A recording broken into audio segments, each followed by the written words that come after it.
사랑하는 성도님들, 혹시 요즘 밤에 잠들기 전에 이런 생각이 드신 적 있으십니까? 내일 또 어떤 일이 생길까? 나는 정말 이 상황을 감당할 수 있을까? 이렇게 계속 살아가도 괜찮을까 하는 두려움이 마음을 짓누르고 있지 않습니까? 아침에 눈을 뜨면서도 하루를 시작하는 것이 무겁고, 사람들을 만나는 것도 부담스럽고, 심지어 자신에게 주어진 일상적인 일들마저도 자신 있게 해낼 수 있을지 의심스러운 마음이 드시는 것은 아닙니까? 요즘처럼 급변하는 세상을 살아가다 보면 참으로 많은 것들이 우리를 불안하게 만듭니다. 경제적인 어려움, 건강상의 문제, 자녀들의 미래, 직장에서의 스트레스, 인간관계의 갈등 등등 정말 수많은 염려거리들이 우리 마음을 어둡게 만들곤 합니다. 특히 중요한 결정을 내려야 할 때나 큰 도전 앞에 서 있을 때 우리는 더욱 그런 외로움과 막막함을 느끼게 됩니다. 가족들도 있고 친구들도 있지만 정작 내 마음 깊은 곳에 두려움과 불안함은 아무도 모르는 것 같고, 설령 말한다 해도 진정으로 공감해 주거나 도움을 줄 수 있는 사람은 없는 것 같습니다. 그럴 때 우리는 정말 세상에서 가장 외로운 사람이 된 기분이 들곤 합니다. 하지만 하나님께서는 신명기 31장 8절에서 이렇게 말씀하셨습니다. 여호와 그가 내 앞에서 가시며 너와 함께하사 너를 떠나지 아니하시며 버리지 아니하시리니 너는 두려워하지 말라, 놀라지 말라. 이 말씀을 자세히 살펴보면 몇 가지 놀라운 사실들을 발견할 수 있습니다. 첫째, 하나님께서 친히 우리 앞에 가신다고 하셨습니다. 이것은 하나님께서 단순히 우리를 멀리서 지켜보고 계시는 것이 아니라 우리보다 앞서 가시면서 우리가 가야 할 길을 미리 준비해 주신다는 뜻입니다. 우리가 어떤 어려운 상황에 부딪히기 전에 하나님께서는 이미 그 상황을 아시고 해결책을 준비해 놓고 계시는 것입니다. 둘째, 하나님께서 우리와 함께 하신다고 하셨습니다. 이것은 하나님께서 우리 곁에 계셔서 우리의 모든 고통과 슬픔, 두려움과 불안을 함께 나누어 주신다는 뜻입니다. 우리가 힘들어할 때 하나님도 함께 힘들어하시고, 우리가 기뻐할 때 하나님도 함께 기뻐하신다는 것입니다. 셋째, 하나님께서 우리를 떠나지도 아니하시고 버리지도 아니하신다고 하셨습니다. 사람은 때로 우리를 떠날 수 있고 상황에 따라 우리를 포기할 수도 있습니다. 심지어 가장 가까운 가족이나 친구들도 실망하거나 상처를 받으면 우리를 외면할 수 있습니다. 하지만 하나님은 절대로 그렇지 않으십니다. 우리가 실수를 해도, 우리가 실패해도, 우리가 하나님을 원망해도 하나님은 절대로 우리를 떠나시거나 버리지 않으십니다. 이것이 얼마나 놀라운 약속입니까? 전능하신 하나님께서 우리의 인생길에서 앞장서 가시며 모든 장애물들을 미리 치워주시고 길을 예비해 주실 뿐만 아니라 우리와 함께 걸어가시면서 절대로 우리를 포기하지 않으신다는 것입니다. 구약시대 여호수아의 이야기를 생각해 보십시오. 그는 이스라엘 역사상 가장 위대한 지도자 중 하나인 모세의 뒤를 이어 백성들을 이끌어야 하는 엄청난 책임을 맡게 되었습니다. 당시 이스라엘 백성들의 수는 남자만 60만 명이 넘었으니까 여자와 아이들을 포함하면 200만 명이 넘는 엄청난 규모였습니다. 이런 거대한 민족을 이끌고 가나안 땅에 들어가서 그곳에 살고 있는 강력한 민족들과 싸워서 땅에 정착해야 하는 상황이었습니다. 여호수아의 마음이 얼마나 두렵고 막막했겠습니까? 모세라는 거대한 그림자 앞에서 과연 내가 그분만큼 백성들을 잘 인도할 수 있을까 하는 부담감도 컸을 것이고, 앞으로 맞닥뜨려야 할 수많은 전쟁들을 생각하면 정말 막막했을 것입니다. 그런 여호수아에게 하나님께서는 여호수아 1장 5절에서 이렇게 말씀하셨습니다. 너를 능히 당할 자가 없으리라. 내가 모세와 함께 있던 것 같이 너와 함께 있을 것임이라. 내가 너를 떠나지 아니하며 버리지 아니하리니. 하나님께서는 여호수아에게 두 가지 확실한 약속을 주셨습니다. 첫째, 아무도 여호수아를 당할 수 없을 것이라는 약속입니다. 이것은 여호수아 자신이 강해서가 아니라 하나님께서 함께 하시기 때문입니다. 둘째, 모세와 함께 하신 것처럼 여호수아와도 함께 하시겠다는 약속입니다. 그리고 절대로 떠나지도 버리지도 않으시겠다는 약속입니다. 그리고 실제로 하나님께서는 이 약속을 완전히 지키셨습니다. 여리고성의 견고한 성벽이 하나님의 능력으로 무너졌고 아이성이 함락되었으며 기브온 전투에서는 해와 달이 멈추는 기적까지 일어났습니다. 가나안 땅의 31명의 왕들이 모두 이스라엘 앞에 굴복했고 여호수아서 21장 45절에서는 이렇게 기록하고 있습니다.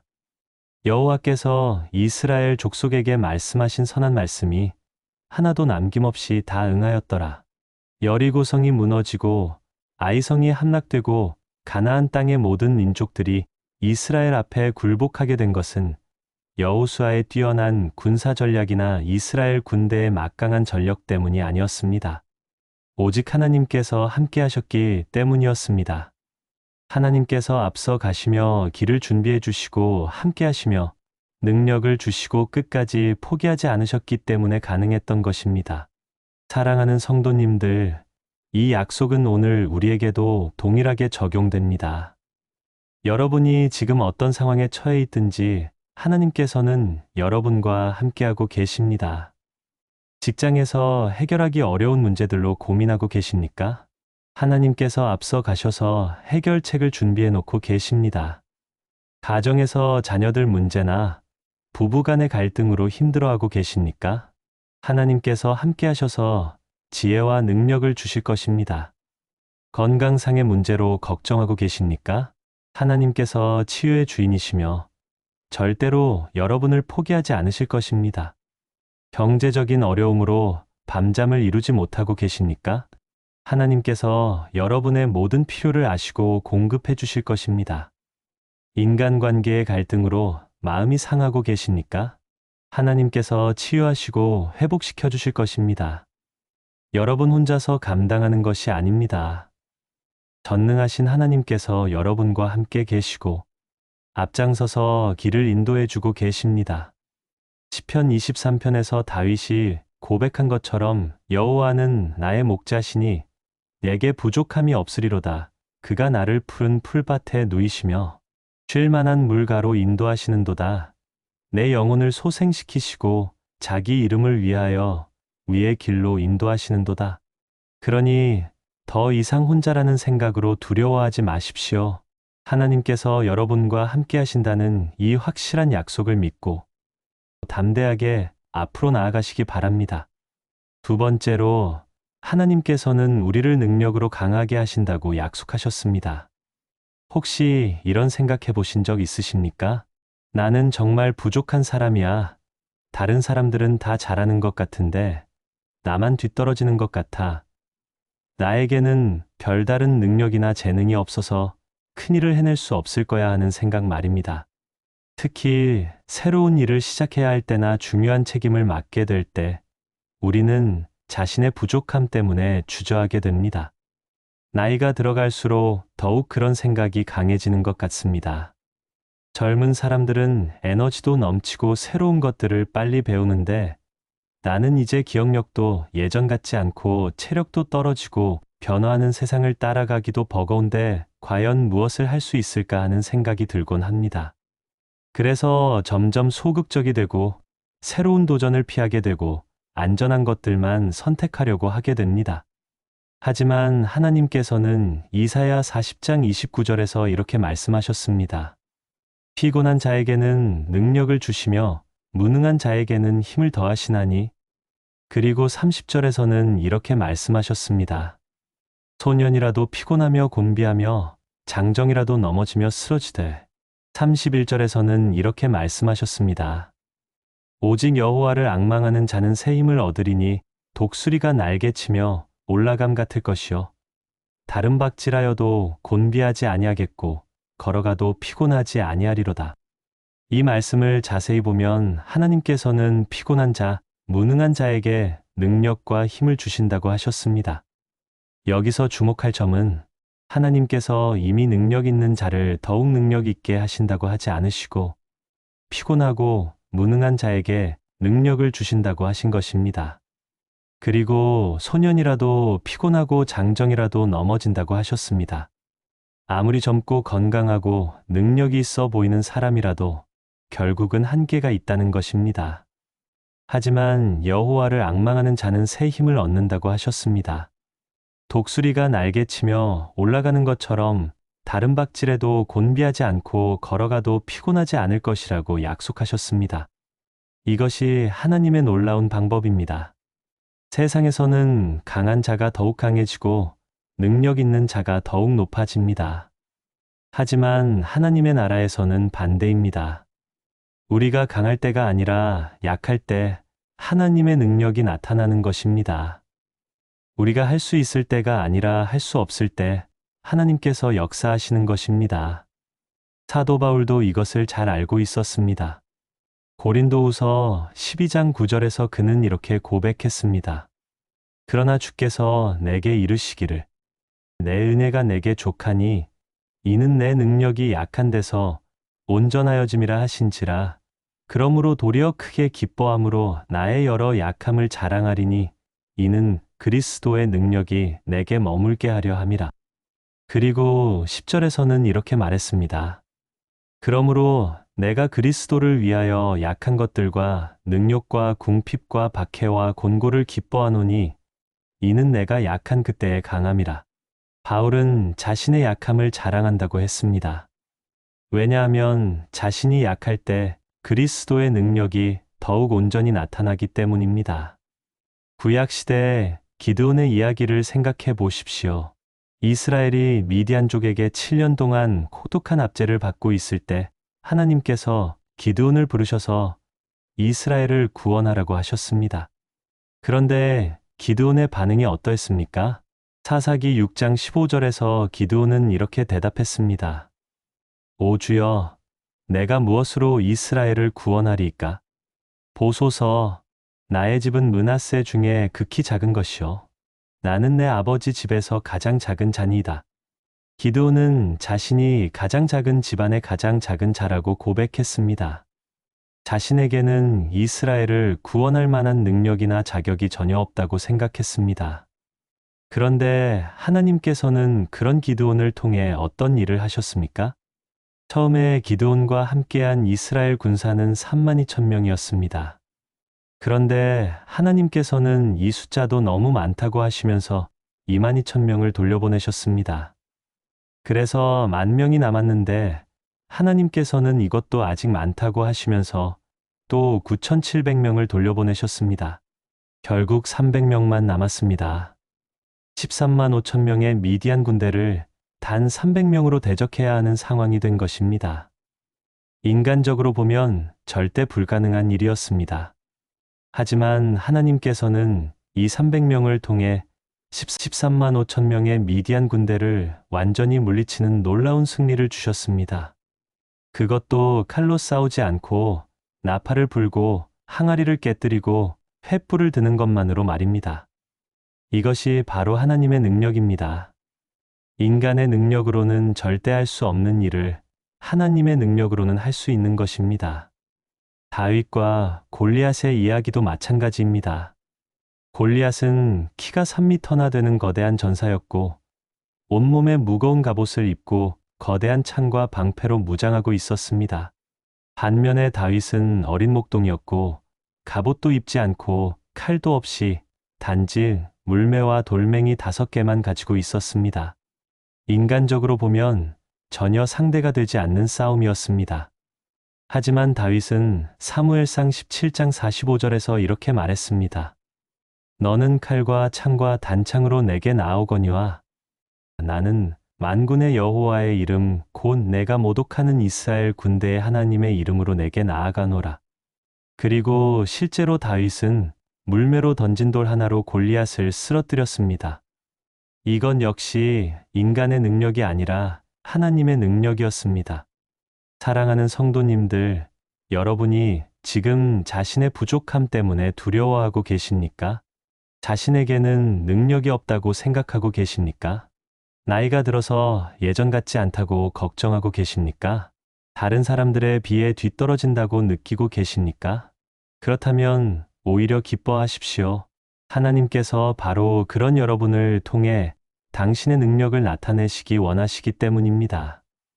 빌립보서 4장 13절의 말씀처럼 내게 능력 주시는 자 안에서 우리는 모든 것을 할 수 있습니다. 고린도전서 1장 27절에서는 이렇게 말씀하고 있습니다. 그러나 하나님께서 세상의 미련한 것들을 택하사 지혜 있는 자들을 부끄럽게 하려 하시고 세상의 약한 것들을 택하사 강한 것들을 부끄럽게 하려 하시며 하나님께서는 의도적으로 약한 자들을 택하셔서 당신의 능력을 나타내십니다. 그래서 모든 영광이 사람에게 돌아가지 않고 오직 하나님께만 돌아가게 하시는 것입니다. 여러분의 약함이 문제가 아닙니다. 여러분의 부족함이 장애물이 아닙니다.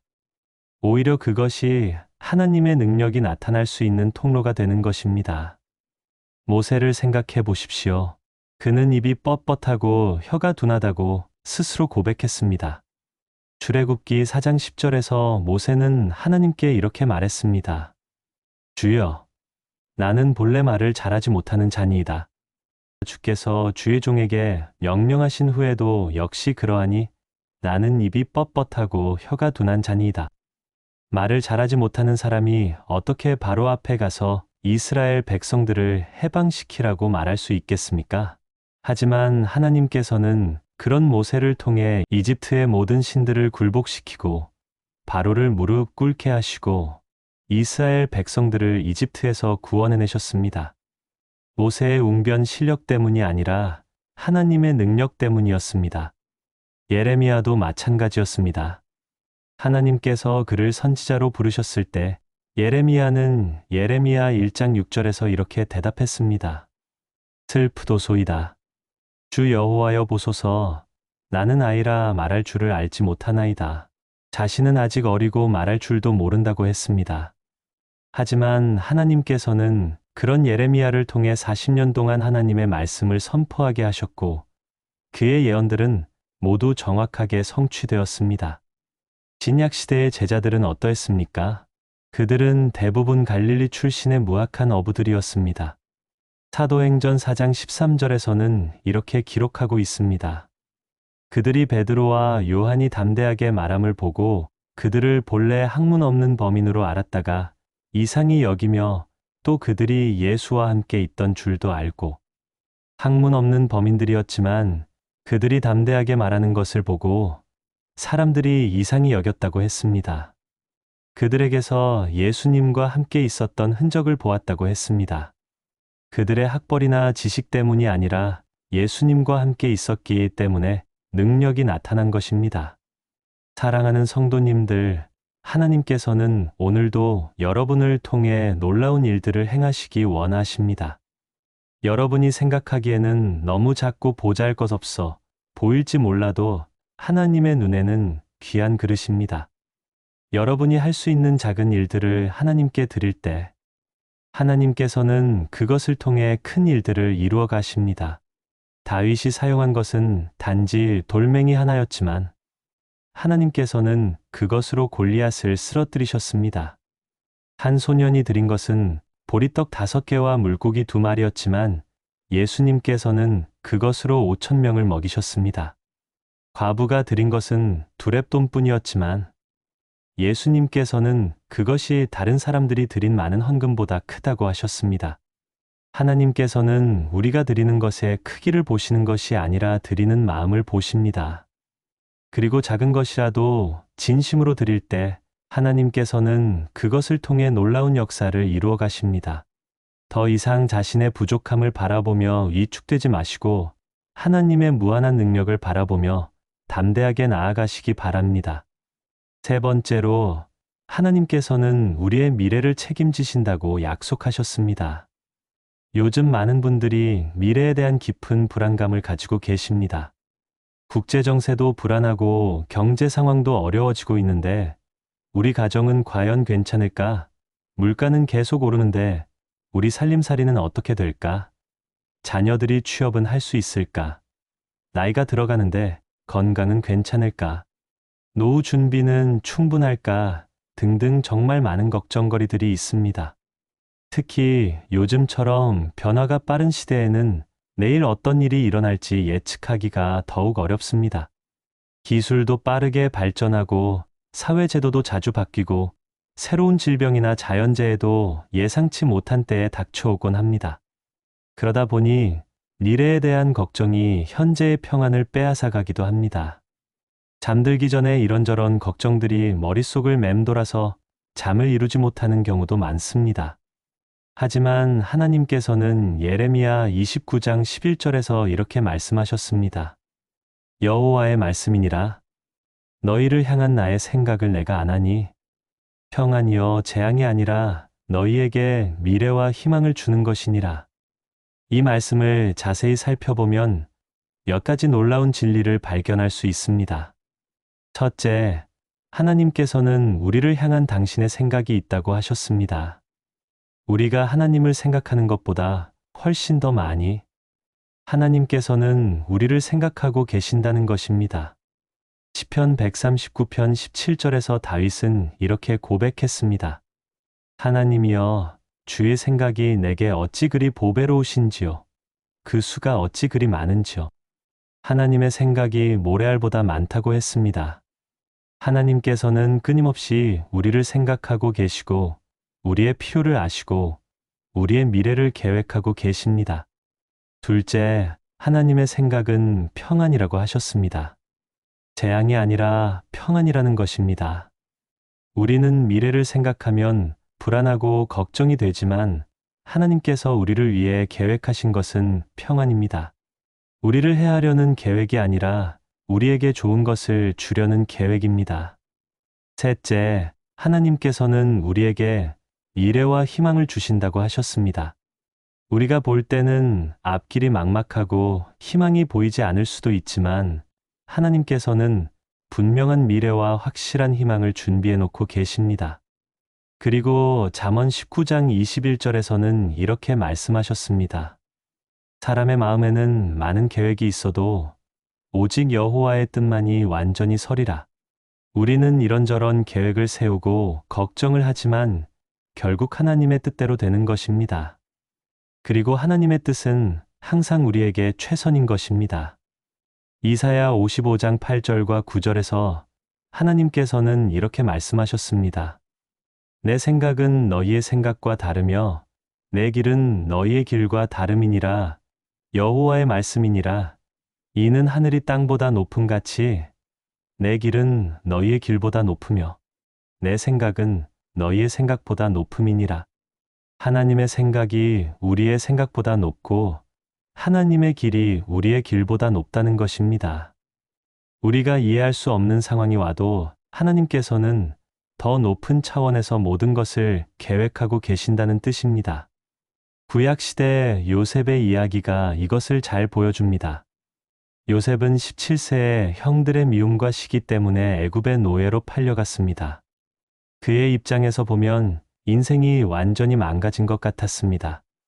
아버지의 사랑을 받으며 편안하게 살던 집을 떠나 낯선 땅에서 종살이를 해야 했습니다. 그런데 설상가상으로 보디발의 아내의 유혹을 거절했다가 누명을 써서 감옥에 갇히기까지 했습니다. 13년 동안 종살이와 감옥살이를 해야 했습니다. 인간적으로 보면 정말 불행한 인생이었습니다. 하지만 하나님께서는 그 모든 과정을 통해 요셉을 애굽의 총리로 세우실 계획을 가지고 계셨습니다. 보디발의 집에서 종살이를 할 때 요셉은 관리하는 법을 배웠고 감옥에 있을 때는 꿈을 해석하는 은사를 발휘할 기회를 얻었습니다. 그리고 결국 바로의 꿈을 해석함으로써 30세의 애굽의 총리가 되었습니다. 그 후 7년간의 풍년과 7년간의 기근을 지혜롭게 관리하여 애굽뿐만 아니라 온 세계를 기근에서 구했습니다. 특히 가나안 땅에 있던 자신의 가족들을 구원할 수 있었습니다. 만약 요셉이 애굽에 오지 않았다면 7년 대기근 때 야곱의 가족들이 모두 굶어 죽었을 것이고 이스라엘 민족 자체가 존재할 수 없었을 것입니다. 그런데 하나님께서는 요셉을 미리 애굽에 보내셔서 그들을 위해 길을 예비해 놓으셨던 것입니다. 요셉이 나중에 형들에게 한 말이 창세기 45장 5절에 나와 있습니다. 당신들이 나를 이곳에 팔았다고 해서 근심하지 마소서, 한탄하지 마소서. 하나님이 생명을 구원하시려고 나를 당신들보다 먼저 보내셨나이다. 그리고 50장 20절에서는 이렇게 말했습니다. 당신들은 나를 해하려 하였으나 하나님은 그것을 선으로 바꾸사 오늘과 같이 많은 백성의 생명을 구원하게 하시려 하셨나니 사람들이 해하려고 했던 것도 하나님께서는 선으로 바꾸셔서 당신의 계획을 이루어 가셨습니다. 이것이 바로 로마서 8장 28절의 말씀입니다. 우리가 알거니와 하나님을 사랑하는 자, 곧 그의 뜻대로 부르심을 입은 자들에게는 모든 것이 합력하여 선을 이루느니라. 하나님께서는 우리 인생에 일어나는 모든 일들, 좋은 일도 어려운 일도 모든 것을 합력하여 선을 이루어 가십니다. 우리가 이해할 수 없는 일들도 하나님의 큰 그림 안에서는 모두 의미가 있고 목적이 있습니다. 사랑하는 성도님들, 여러분의 미래를 걱정하지 마십시오. 여러분을 향한 하나님의 계획은 선한 것입니다. 비록 지금은 어려운 상황에 있을 수도 있고 앞이 보이지 않을 수도 있지만 하나님께서는 모든 것을 합력하여 선을 이루어가고 계십니다. 마태복음 6장 25절부터 26절에서 예수님께서 말씀하신 것을 기억하십시오. 그러므로 내가 너희에게 이르노니 목숨을 위하여 무엇을 먹을까, 무엇을 마실까, 몸을 위하여 무엇을 입을까 염려하지 말라. 목숨이 음식보다 중하지 아니하며 몸이 의복보다 중하지 아니하냐. 공중의 새를 보라. 심지도 않고 거두지도 않고 창고에 모아들이지도 아니하되 너희 하늘아버지께서 기르시나니 너희는 이것들보다 귀하지 아니하냐. 하나님께서 공중의 새들도 기르시거늘 하물며 당신의 소중한 자녀인 우리를 어찌 돌보지 않으시겠습니까? 마태복음 6장 33절에서 예수님께서는 이렇게 말씀하셨습니다. 그런즉 너희는 먼저 그의 나라와 그의 의를 구하라. 그리하면 이 모든 것을 너희에게 더하시리라. 하나님의 나라와 하나님의 의를 먼저 구할 때 하나님께서는 우리의 모든 필요를 채워주시겠다고 약속하셨습니다. 그러므로 미래에 대한 걱정을 내려놓고 하나님을 신뢰하며 오늘을 충실히 살아가시기 바랍니다. 하나님께서 우리의 모든 날들을 아시고 계시며 우리의 미래를 완전히 책임져 주실 것입니다. 네 번째로, 하나님께서는 우리를 사랑으로 완전하게 하신다고 약속하셨습니다. 많은 분들이 자신의 부족함과 연약함, 그리고 과거의 실수들 때문에 깊은 자책감과 열등감에 빠져 살아가고 계십니다. 나는 실패만 하는 사람이야. 나는 항상 실수를 저지르는 사람이야. 나는 다른 사람들에 비해 부족한 사람이야. 하나님께서도 나 같은 사람을 과연 사용하실 수 있을까? 나는 하나님의 사랑을 받을 자격이 있을까 하는 생각을 하면서 스스로를 포기하고 계시지는 않습니까? 과거에 저질렀던 잘못들이 자꾸 생각나서 마음이 무거워지고 다른 사람들과 비교하면서 자신이 초라하게 느껴지고 새로운 일에 도전하는 것도 두려워하게 됩니다. 하지만 요한일서 4장 18절에서는 이렇게 말씀하고 있습니다. 사랑 안에 두려움이 없고 온전한 사랑이 두려움을 내쫓나니 두려움에는 형벌이 있음이라. 두려워하는 자는 사랑 안에서 온전히 이루어지지 못한 자니라. 그리고 19절에서는 이렇게 말씀합니다. 우리가 사랑함은 그가 먼저 우리를 사랑하셨음이라. 하나님의 사랑은 우리의 행위나 조건에 따른 사랑이 아닙니다. 우리가 잘해서 사랑받는 것이 아니라 하나님께서 먼저 우리를 사랑하셨기 때문에 우리가 사랑받는 것입니다. 우리가 완벽해서 사랑받는 것이 아니라 부족하고 연약한 우리를 있는 그대로 사랑하시는 것입니다. 로마서 5장 8절에서는 이렇게 말씀하고 있습니다. 우리가 아직 죄인 되었을 때 그리스도께서 우리를 위하여 죽으심으로 하나님께서 우리에 대한 자기의 사랑을 확증하셨느니라. 우리가 완전해진 후에 사랑하신 것이 아니라 우리가 아직 죄인 되었을 때에 사랑하셨다는 것입니다. 그 사랑을 확증하시기 위해 예수 그리스도께서 십자가에서 죽으셨습니다. 이것이 하나님의 무조건적인 사랑입니다. 그리고 그 사랑 안에서 우리는 온전함을 이루어 갑니다. 빌립보서 1장 6절에서 사도 바울은 이렇게 말했습니다. 너희 안에서 착한 일을 시작하신 이가 그리스도 예수의 날까지 이루실 줄을 우리는 확신하노라. 하나님께서는 우리 안에서 시작하신 일을 반드시 완성하십니다. 우리가 포기해도 하나님은 포기하지 않으십니다. 우리가 실망해도 하나님은 실망하지 않으십니다. 하나님의 사랑과 은혜로 우리를 끝까지 변화시켜 나가십니다. 베드로의 이야기를 생각해 보십시오. 그는 예수님의 12제자 중 하나였고 항상 앞장서서 충성을 다짐했던 사람이었습니다. 마태복음 26장 33절에서 베드로는 이렇게 말했습니다. 모든 사람이 주를 버릴지라도 나는 결코 버리지 않겠나이다. 그리고 35절에서는 이렇게 말했습니다. 내가 주와 함께 죽을지언정 주를 부인하지 않겠나이다. 그런데 정작 예수님이 잡히시자 베드로는 어떻게 했습니까? 3번이나 예수님을 모른다고 부인했습니다.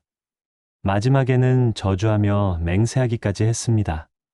그리고 다기울자 자신이 한 말이 생각나서 밖으로 나가서 심히 통곡했습니다. 베드로는 자신의 실패와 배신 때문에 절망했습니다. 자신 같은 사람이 어떻게 다시 예수님의 제자가 될 수 있겠는가 하는 생각이 들었을 것입니다. 하지만 부활하신 예수님께서는 베드로를 다시 찾아오셨습니다. 요한복음 21장에서 예수님께서는 베드로에게 3번이나 사랑한다고 고백할 기회를 주셨습니다. 베드로가 3번 부인했으니까 3번 사랑을 고백하게 하신 것입니다. 그리고 그에게 내 양을 먹이라고 사명을 주셨습니다. 예수님께서는 베드로의 실패를 문제 삼지 않으시고 그를 다시 세워주셨습니다. 그 후 베드로는 어떻게 되었습니까? 오순절 날 성령이 충만하여 한 번의 설교로 3,000명을 회개시켰습니다. 그리고 사도행전 전반부에서 초대교회의 주요한 지도자로 활동했습니다. 베드로전서와 베드로후서라는 귀한 성경도 기록했습니다. 결국에는 자신이 다짐했던 대로 예수님을 위해 순교했습니다. 베드로는 실패했지만 하나님의 사랑 안에서 새로운 사람이 되었습니다. 사도 바울의 경우는 더욱 놀랍습니다. 그는 원래 기독교를 박해하는 사람이었습니다. 스데반이 순교할 때 그 자리에서 찬성했고 교회를 핍박하여 남녀를 불문하고 결박하여 감옥에 넘겼습니다. 디모데전서 1장 15절에서 바울은 자신을 죄인 중에 괴수라고 고백했습니다. 하지만 하나님께서는 그런 바울을 부르셔서 이방인의 사도로 사용하셨습니다. 신약 성경 27권 중 13권을 기록했고 3차에 걸친 선교 여행을 통해 복음을 온 세계에 전했습니다. 결국 로마에서 순교하기까지 복음을 위해 헌신했습니다. 바울이 교회를 핍박했던 과거가 그의 발목을 잡지 못했습니다. 오히려 하나님께서는 그 경험을 통해 바울이 더욱 큰 은혜를 깨닫게 하셨고 더욱 담대하게 복음을 전하게 하셨습니다. 사랑하는 성도님들, 여러분도 마찬가지입니다. 여러분이 과거에 어떤 실수를 했든지 지금 얼마나 부족하든지 하나님의 사랑은 변하지 않습니다. 하나님께서는 여러분을 있는 그대로 사랑하시고 그 사랑의 능력으로 여러분을 변화시켜가고 계십니다. 에베소서 2장 10절에서는 이렇게 말씀하고 있습니다. 우리는 그가 만드신 바라 그리스도 예수 안에서 선한 일을 위하여 지으심을 받은 자니 이 일은 하나님이 전에 예비하사 우리로 그 가운데서 행하게 하려 하심이니라. 우리는 하나님의 작품입니다. 하나님께서 선한 일을 위하여 우리를 만드셨고 그 일을 위해 우리를 준비시켜 가고 계십니다. 로마서 8장 37절에서 말씀하신 것처럼 우리를 사랑하시는 이로 말미암아 우리가 이 모든 일에서 넉넉히 이기느니라 하셨습니다. 우리는 우리 자신의 의지나 능력으로 변화되는 것이 아닙니다.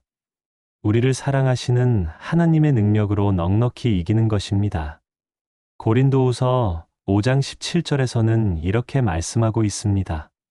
그런즉 누구든지 그리스도 안에 있으면 새로운 피조물이라 이전 것은 지나갔으니 보라 새 것이 되었도다. 그리스도 안에서 우리는 새로운 피조물이 됩니다. 과거의 실패와 잘못들이 우리를 정죄할 수 없습니다. 하나님의 완전한 사랑 안에서 우리는 새롭게 시작할 수 있습니다. 그러므로 더 이상 자신의 부족함이나 과거의 실수들을 바라보며 두려워하지 마십시오. 하나님의 완전한 사랑을 바라보며 담대하게 살아가시기 바랍니다. 사랑하는 믿음의 가족 여러분, 오늘 우리가 함께 나눈 4가지 하나님의 확실한 약속을 다시 한번 마음에 새겨보십시오. 첫째, 하나님께서는 우리와 함께 하십니다. 우리는 혼자가 아닙니다. 전능하신 하나님께서 우리 앞에 가시며 우리와 함께 걸어가시고 절대로 우리를 떠나지도 버리지도 않으십니다. 어떤 어려운 상황이 와도 우리는 혼자 감당하는 것이 아닙니다. 둘째, 하나님께서는 우리를 능력으로 강하게 하십니다. 우리의 연약함이 문제가 되지 않습니다. 오히려 우리가 약할 때 하나님의 능력이 온전히 나타납니다. 우리의 부족함을 통해 하나님의 충족함이 드러나고 우리의 무능함을 통해 하나님의 전능함이 나타납니다. 셋째, 하나님께서는 우리의 미래를 완전히 책임지십니다. 우리를 향한 하나님의 계획은 평안이요, 재앙이 아닙니다. 우리에게 미래와 희망을 주시는 것이 하나님의 뜻입니다. 우리가 이해할 수 없는 일들도 하나님의 선하신 계획 안에서 모든 것이 합력하여 선을 이룹니다. 넷째, 하나님께서는 우리를 사랑으로 완전하게 하십니다. 하나님의 사랑은 우리의 행위에 따른 조건적인 사랑이 아닙니다. 우리가 부족하고 실수해도 변함없이 사랑하시고 그 사랑의 능력으로 우리를 새롭게 변화시켜 가십니다. 이 4가지 약속은 단순한 위로의 말이 아닙니다. 하나님께서 성경을 통해 우리에게 주신 확실하고 변함없는 약속입니다. 그리고 이 약속들은 예수 그리스도를 통해 우리에게 예가 되었습니다. 고린도후서 1장 20절에서 말씀하신 것처럼 하나님의 약속은 그 수가 얼마나 많든지 그리스도 안에서 예가 되니 그런즉 그로 말미암아 우리가 아멘하여 하나님께 영광을 돌리게 되느니라 하셨습니다. 예수 그리스도께서 십자가에서 죽으시고 부활하심으로 이 모든 약속들이 우리에게 확실한 것이 되었습니다. 예수님께서 우리와 함께 하시기 위해 이 땅에 오셨고 우리에게 능력을 주시기 위해 성령님을 보내주셨고 우리의 미래를 책임지시기 위해 하늘나라를 예비해 놓으셨고 우리를 완전하게 하시기 위해 당신의 생명을 내어주셨습니다. 그러므로 이제 더 이상 두려워하지 마십시오. 더 이상 자신 없어하지 마십시오. 더 이상 걱정하지 마십시오. 더 이상 자책하지 마십시오. 하나님께서 여러분과 함께 하시고 여러분을 강하게 하시고 여러분의 미래를 책임지시고 여러분을 완전하게 하시겠다고 확실히 약속하셨기 때문입니다. 이사야 41장 10절의 말씀을 기억하십시오. 두려워하지 말라. 내가 너와 함께 함이라. 놀라지 말라. 나는 내 하나님이 됨이라. 내가 너를 굳세게 하리라. 참으로 너를 도와주리라. 참으로 나의 의로운 오른손으로 너를 붙들리라.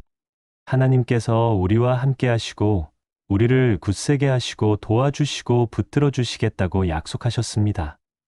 이사야 43장 1절부터 3절의 말씀도 기억하십시오. 야곱아, 너를 창조하신 여호와께서 지금 말씀하시느니라. 이스라엘아, 너를 만드신 이가 말씀하시느니라. 두려워하지 말라. 내가 너를 구속하였고 내가 너를 지명하여 불렀나니 너는 내 것이라. 내가 물 가운데로 지날 때에 내가 너와 함께 할 것이라. 강을 건널 때에 물이 너를 침몰하지 못할 것이며 내가 불 가운데로 지날 때에 타지도 아니할 것이요 불꽃이 너를 사르지도 못하리니 대전하는 여호와 내 하나님이여 이스라엘의 거룩한 이여 내 구원자임이라. 하나님께서 우리를 구속하시고 지명하여 부르시고 우리를 당신의 것이라고 선언하셨습니다. 우리가 어떤 어려운 상황을 지날 때도 하나님께서 함께 하셔서 우리를 보호해 주시고 건져 주시겠다고 약속하셨습니다. 요한복음 14장 27절에서 예수님께서 말씀하신 것처럼 평안을 너희에게 끼치노니 곧 나의 평안을 너희에게 주노라. 내가 너희에게 주는 것은 세상이 주는 것과 같이 아니하니라. 너희는 마음에 근심하지도 말고 두려워하지도 말라 하셨습니다.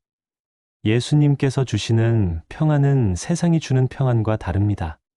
세상의 평안은 환경이 좋을 때만 있는 것이지만 예수님이 주시는 평안은 어떤 환경에서도 변하지 않는 평안입니다. 그러므로 마음에 근심하지도 말고 두려워하지도 말라고 하셨습니다. 빌립보서 4장 6절과 7절의 말씀도 기억하십시오. 아무것도 염려하지 말고 다만 모든 일에 기도와 간구로 너희 구할 것을 감사함으로 하나님께 아뢰라. 그리하면 모든 지각에 뛰어난 하나님의 평강이 그리스도 예수 안에서 너희 마음과 생각을 지키시리라. 염려 대신 기도하고 불안 대신 감사할 때 하나님의 평강이 우리 마음과 생각을 지켜주십니다. 그 평강은 모든 지각에 뛰어난 평강입니다. 우리가 이해할 수 없을 정도로 깊고 완전한 평강입니다. 사랑하는 성도님들, 이런 확실한 약속들이 있는데 왜 두려워하고 걱정하고 계십니까? 이런 놀라운 사랑이 있는데 왜 자신감을 잃고 계십니까? 이런 크신 능력이 있는데 왜 포기하려고 하십니까? 하나님의 약속을 믿으십시오. 하나님의 사랑을 받아들이십시오. 하나님의 능력을 의지하십시오. 그리고 담대하게 일어나서 새롭게 시작하십시오. 여러분의 과거가 어떠했든 상관없습니다. 여러분의 현재 상황이 어떻든 문제가 되지 않습니다. 하나님께서 여러분과 함께 하시고 여러분을 새롭게 하실 것입니다. 데살로니가전서 5장 24절의 말씀처럼 너희를 부르시는 이는 미쁘시니 그가 또한 이루시리라 하셨습니다. 하나님께서는 미쁘신 분입니다. 약속하신 것을 반드시 이루시는 분입니다. 그분이 여러분을 부르셨으니 그분이 또한 이루실 것입니다. 민수기 23장 19절의 말씀처럼 하나님은 사람이 아니시니 거짓말하지 않으시고 인생이 아니시니 후회가 없으시도다. 어찌 말씀하신 바를 행하지 아니하시며 하신 말씀을 실행하지 아니하시랴 하셨습니다. 하나님은 거짓말하지 않으시고 후회하지도 않으십니다. 말씀하신 바를 반드시 행하시고 약속하신 것을 반드시 실행하십니다. 그러므로 하나님의 약속을 굳게 믿고 담대하게 나아가십시오. 여호수아 1장 9절의 말씀처럼 내가 내게 명령한 것이 아니냐. 강하고 담대하라. 두려워하지 말며 놀라지 말라. 내가 어디로 가든지 내 하나님 여호와가 너와 함께 하느니라 하셨습니다. 강하고 담대하라고 하셨습니다. 두려워하지도 말고 놀라지도 말라고 하셨습니다. 왜냐하면 하나님께서 어디로 가든지 함께 하시기 때문입니다. 오늘부터는 두려움을 버리고 담대함을 택하십시오. 걱정을 버리고 믿음을 택하십시오. 절망을 버리고 소망을 택하십시오. 자책을 버리고 감사를 택하십시오. 하나님께서 여러분과 함께 하시고 여러분을 사랑하시고 여러분을 위해 좋은 계획을 가지고 계시기 때문입니다. 하박국 3장 17절부터 19절의 고백을 여러분의 고백으로 만드십시오. 비록 무화과 나무가 무성하지 못하며 포도나무에 열매가 없으며 감람나무에 소출이 없으며 밭에 먹을 것이 없으며 우리의 양이 없으며 외양간에 소가 없을지라도 나는 여호와로 말미암아 즐거워하며 나의 구원의 하나님으로 말미암아 기뻐하리로다. 주 여호와는 나의 힘이시라. 나의 발을 사슴의 발 같게 하사 나를 나의 높은 곳으로 다니게 하시리로다. 환경이 어려워도 하나님으로 말미암아 즐거워하고 기뻐할 수 있습니다. 하나님이 우리의 힘이 되시고 우리를 높은 곳으로 인도해 주시기 때문입니다. 시편 27편 1절의 다윗의 고백도 여러분의 고백이 되기를 바랍니다. 여호와는 나의 빛이요 나의 구원이시니 내가 누구를 두려워하리요. 여호와는 내 생명의 능력이시니 내가 누구를 무서워하리요. 하나님이 우리의 빛이시고 구원이시고 생명의 능력이십니다. 그런데 누구를 두려워하고 무서워하겠습니까? 사랑하는 믿음의 가족 여러분, 오늘 이 말씀이 여러분의 마음에 새로운 용기와 소망과 담대함을 주었기를 바랍니다. 더 이상 두려워하며 움츠러들지 마시고 하나님의 약속을 붙잡고 일어나십시오. 더 이상 자신 없어하며 뒤로 물러서지 마시고 하나님의 능력을 의지하고 전진하십시오. 더 이상 걱정하며 잠 못 이루지 마시고 하나님의 돌보심을 믿고 평안히 쉬십시오. 더 이상 자책하며 자신을 포기하지 마시고 하나님의 사랑을 받아들이고 새롭게 시작하십시오. 하나님께서 여러분과 함께 하시고 여러분을 강하게 하시고 여러분의 미래를 책임지시고 여러분을 완전하게 하시겠다고 확실히 약속하셨습니다. 이 약속들은 예수 그리스도 안에서 예가 되었고 성령님의 능력으로 우리 삶에서 실현됩니다. 그러므로 이제 믿음으로 일어나서 새로운 삶을 시작하십시오. 하나님께서는 여러분을 통해 놀라운 일들을 행하실 준비를 하고 계십니다.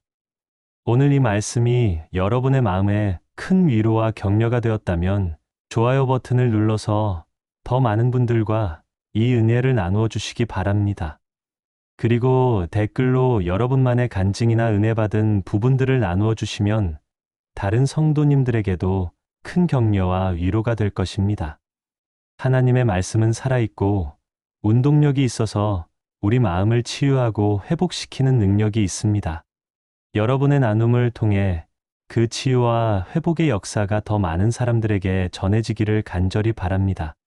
전능하신 하나님께서 오늘부터 여러분의 삶 가운데 새로운 담대함과 확신을 주시고 모든 두려움과 걱정을 완전히 물리치는 믿음의 용사들로 세워주시기를 주님의 이름으로 축복합니다.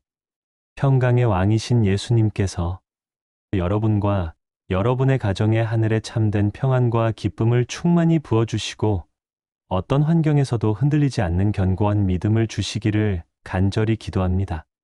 사랑의 하나님께서 여러분의 마음 깊은 곳까지 채워주셔서 날마다 새로운 은혜와 새로운 능력을 경험하며 승리하는 삶을 살아가게 하여 주시기를 축원합니다.